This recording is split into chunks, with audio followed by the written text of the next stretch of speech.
नमस्कार मित्रांनो, तुम्हाला माहीत आहे का एका खास परंपरेविषयी?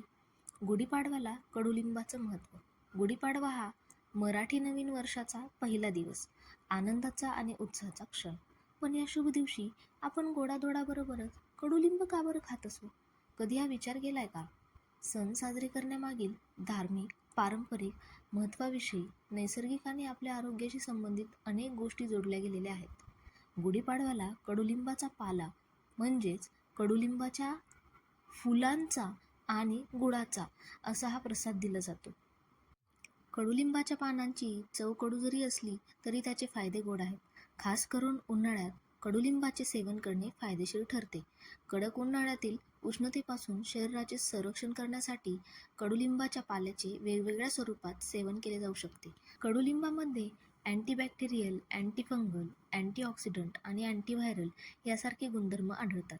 तसेच यामध्ये protein, calcium, vitamin C, fibre, phosphorus, potassium यासारख्या पोषक तत्वांचाही मोठ्या प्रमाणात समावेश असतो. आता आयुर्वेदामध्ये कडू रसाला अत्यंत महत्त्व आहे.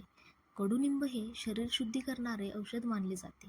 ते शरीरातील विषारी घटक बाहेर टाकते, पचनसंस्था सुधारते आणि रोगप्रतिकारशक्ती वाढवते.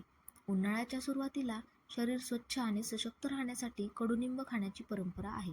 कडुलिंबाप्रमाणे गूळ देखील त्वचा आणि केसांसाठी फायदेशीर आहे. गुळामध्ये अँटीमायक्रोबियल गुणधर्म असतात. यामुळे त्वचा सुजणे, त्वचा लालसर होणे यासारख्या समस्या कमी होतात. तसेच गुळामध्ये अँटीऑक्सिडंट देखील अधिक प्रमाणात असतात. हे घटक आपल्या त्वचेच्या पेशींचे संरक्षण करण्याचे कार्य करतात. शरीर डिटॉक्स करण्यासाठी गुळाचेही सेवन करणे फायदेशीर ठरते. फक्त पाडव्याच्या दिवशीच नव्हे तर इतर दिवशीही आपण कडुलिंबाचा वापर करू शकतो. कडुलिंबाच्या पानांपासून बनवलेली सोप, फेस मास्क आणि काढा अशा विविध प्रकारे आपण कडुलिंबाचा वापर करू शकतो. पाडव्याच्या दिवशी आपण गोडाचं स्वागत करतो, पण त्याचवेळी कडूपणालाही स्वीकारतो. आयुष्यात जसं सुख असतं तसं दुःखही असतं. कडुनिंब म्हणजे संकटांना सामोरं जाण्याची ताकद, तर गूळ म्हणजे त्यानंतरचं यश, गोड फळ असतं. म्हणूनच या गुढीपाडव्याला गोडासोबत कडूपणाचीही चव चाखा, कारण आयुर्वेद सांगतो सर्व रसांचा समतोलच आरोग्य आणि सुखाचं गमक आहे.